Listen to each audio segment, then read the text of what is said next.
My name is Ken Cruickshank. I'm Professor of Education and TESOL here at Sydney University. And I also work with community language schools, and I have been doing so for about 30 or more years. I want to give you maybe a brief overview of the schools here in Australia and New South Wales, and also maybe some of the developments of what's been happening here. We're really lucky with community languages schools. They started getting government funding about 40 years ago. From the federal government, it was only $30 per student per year. But what it meant is that the government then started collecting data and information on the schools. How many students, what languages, where they are. And this meant that we have the data, regular data collection. It's the basis for policy development and really for helping the schools. So now at the moment, in New South Wales, Australia's largest state, the students are getting $130 per student per year, not much, but they also get free use of government schools.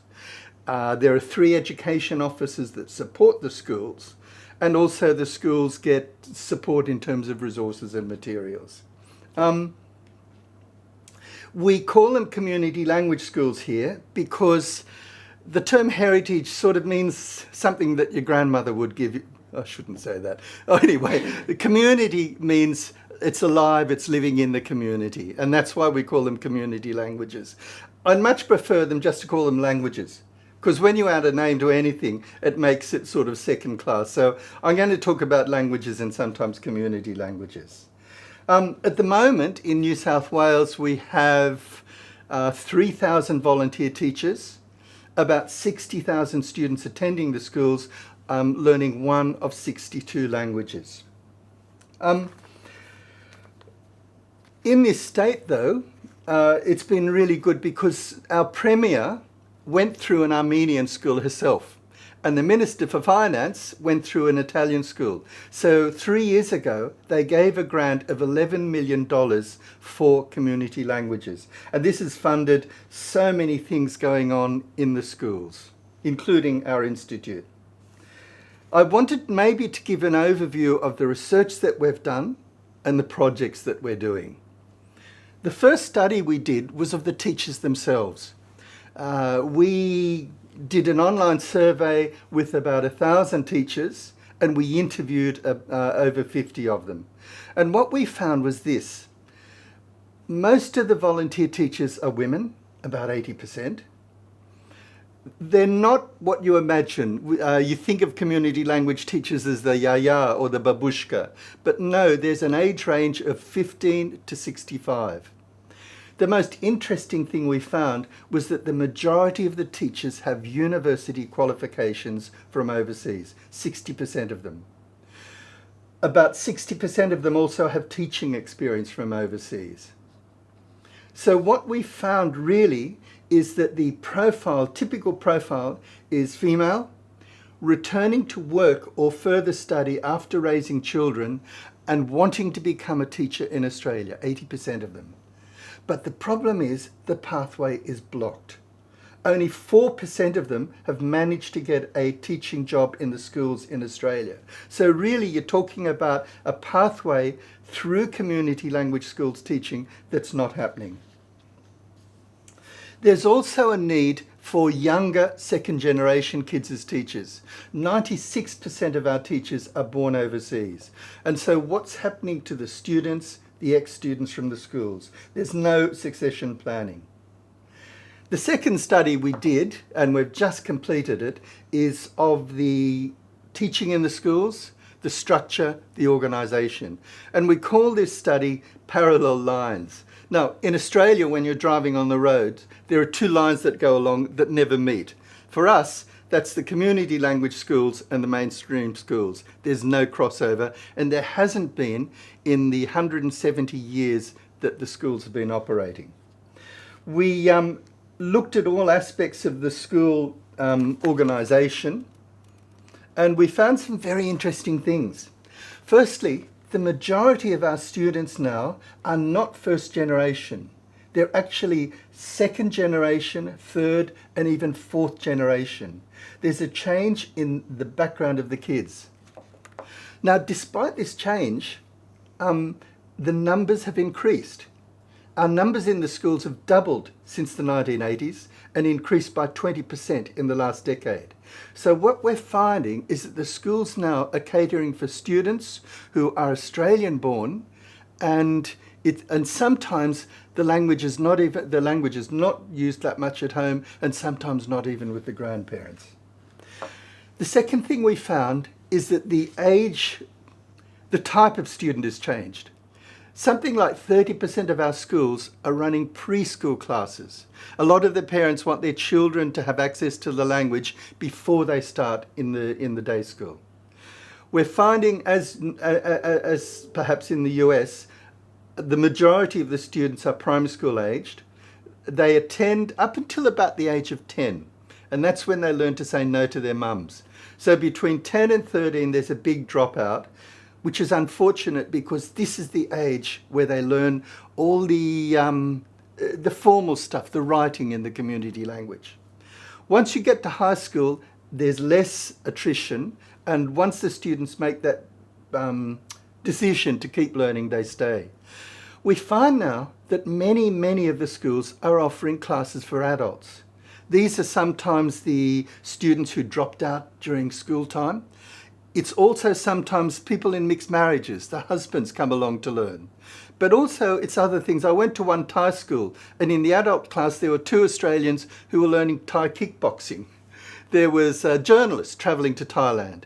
There was a retiree who wanted to do it for interest. So we find that the schools have got now many more background learners who are just interested in learning languages. Because honestly, of the 62 languages, about 30 to 40 of them are not taught anywhere else. It's the only place you can learn languages like Ukrainian, Polish or Thai. Okay. We looked at also the range of teaching approaches. Now, some of the schools are state-of-the-art teaching, and then others are more traditional. We found that something like 80% of the schools are using textbooks, but they're using them in different ways. Many of the schools write their own textbooks. We find also that a lot of the schools are relying on the government syllabus, which is interesting because now we have 22 syllabuses in community languages, K to 10. An interesting thing happened during COVID. I know it's been terrible for everyone, but in Australia, our schools were closed down. They couldn't keep going. So we have something like 20 project officers working part-time for our institute. We trained them in Zoom, MS Teams, and teaching online. They then ran workshops for the teachers in the schools. Some 130 workshops we ran during the last school holidays, over 900 teachers. These teachers were trained in teaching online, and they shifted to online teaching at the beginning of April. The results were amazing. We know now that a lot of the teaching, we're doing an evaluation, it was very successful. We're getting feedback such as the parents saying, I love not having to drive my kids to school. And we found that sometimes in the homes, the students were involving their parents. So the kid would be doing something in Ukrainian and say, Mum, what's this word? The mother would step in and they'd all be taking part in the class. So the online teaching has been really successful. Our next finding, community language schools make communities. You're not Greek before you come to Australia. You come from Mykonos or Patros or something like that. It's only when you're in Australia that often the community language schools form. And I noticed this when we went to the Thai school. At the Thai school, the parents are in the playground, cooking, eating food, selling things to each other. They came from over 100 kilometers away in some cases. Inside were the students, the kids doing the classes, and also the husbands learning to speak Thai because they have to visit the relatives in Thailand. But the school made the community. It was a cultural centre. It's where people helped each other with social security and other questions. Third,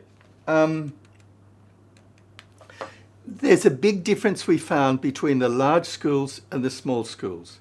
So often you have big Chinese, Arabic, Korean schools on many sites. They're well resourced, they've got a lot of funding to help. The small schools, the one teacher or the two teacher schools, are really hard. It's hard for them to survive. They don't have many resources, and it's hard in terms of money. All right, enough on our reports. These are on the web, and before you see this video, we'll have them available for you to download. I want to talk maybe about some of the things that we've been doing to help the teachers. First of all, professional learning. For the last 14 years, we've been running a foundation course in community language teaching. It's 60 hours. It's accredited by NESA, our accreditation authority. The teachers, we've had over 3,000 teachers successfully completed. The teachers learn about behaviour management, lesson planning, child-centred learning, everything to do with teaching. As part of the course, they visit each other in schools, and they spend a day in a day school as well, looking at the teaching there. We have language-specific classes for Korean, Chinese, Vietnamese, Tamil, and Arabic. So this course has proved really successful in giving them the basics of what to do in the classroom. We now have careers advisors who visit all of the classes, and they give the teachers advice on maybe planning further study or career.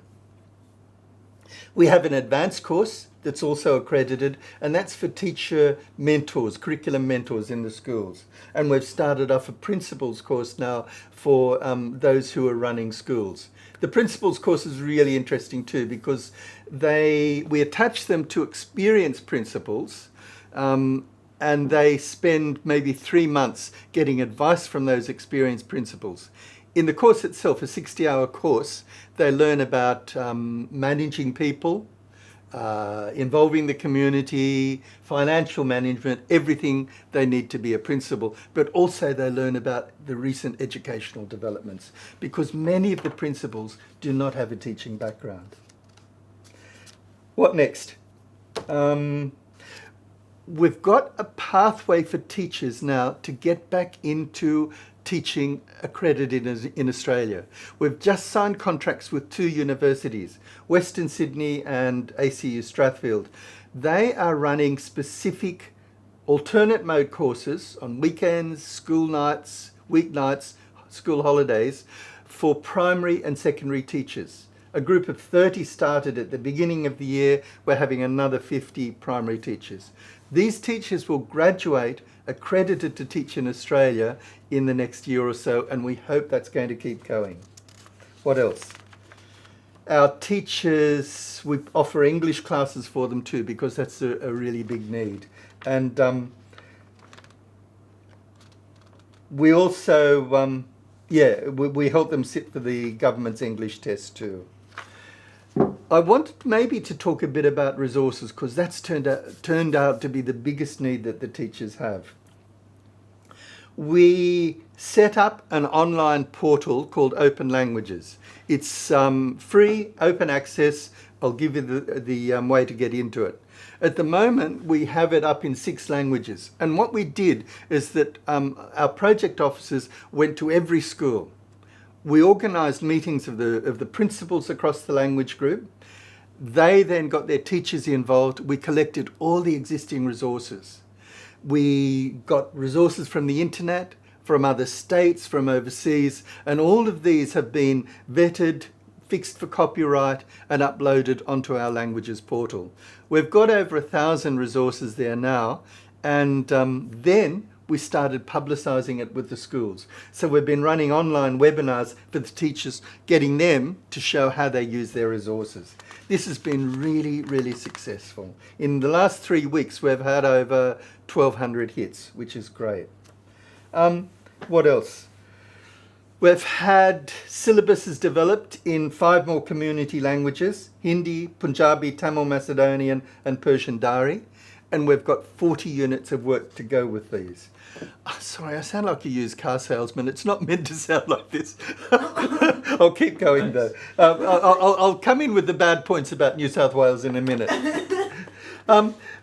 With the larger schools, I know Joy Payton is talking a lot about project-based teaching. This has been such a godsend for us here. We use something called quality teaching, which is really the same as project-based, where they look at outcomes, not celebrations and food. I know it's wonderful, but it's time to move beyond samosas and saris. We're looking at things like the kids maybe comparing Angkor Wat in Cambodia with the Opera House, doing a project and a demonstration, or taking a tour guide in their home language around Sydney for relatives. Just really, really good projects like that where they have to use the home language. Last but not least, I wanted to talk about the smaller schools and how to support them. With the smaller schools, we've done specific things. With the Uyghur school, one of our project officers has gone in and just worked with the teachers, helping them to learn how to teach. At another school, we did digital storytelling projects. So Anna, who's behind the camera here, and Kirsty went in and taught the teachers how to use digital storytelling. They then did projects with their own students. Really, really successful. At the moment, we're developing promotions for the Turkish schools, full videos for parents, for older students, younger students, and a general one, getting parents to send their kids to the schools. So we're looking at how to develop the capacity of the smaller schools. Next year, this has been the third year of our project. Next year, we're going to be having an international conference in November. I'm hoping everyone from the States can come. We can promise you a nice time here. But also we're looking at progressions.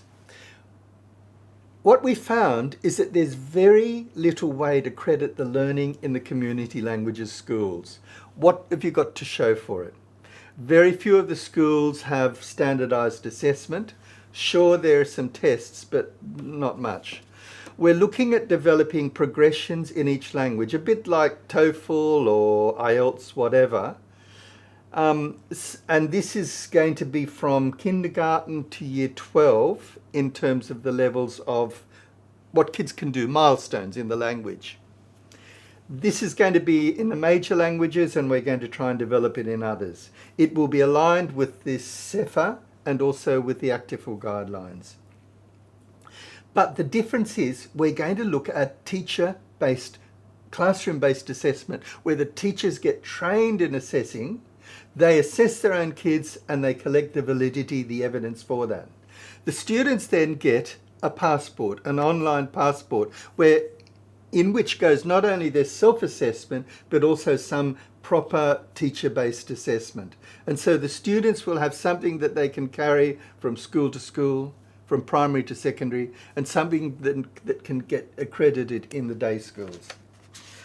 That's probably it for me in saying what we've got. I'm really happy to share all the resources that we've developed. I've got all the materials online for our foundation, advanced and principles course. We've got a whole lot of video clips that I'm happy to share with you. If you all feel like migrating to Australia, don't move too quickly.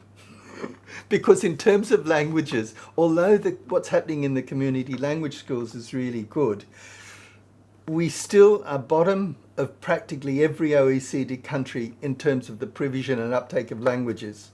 And New South Wales, the state with 31% of kids who speak a language other in addition to English at home, 31% is the state with the lowest provision in Australia. So it's a bit of a poor outcome, but in terms of community language schools, yes. Even if you don't migrate, we'd love to see you at our conference next year, and I'm happy to share information on that too. Thank you very much for your time.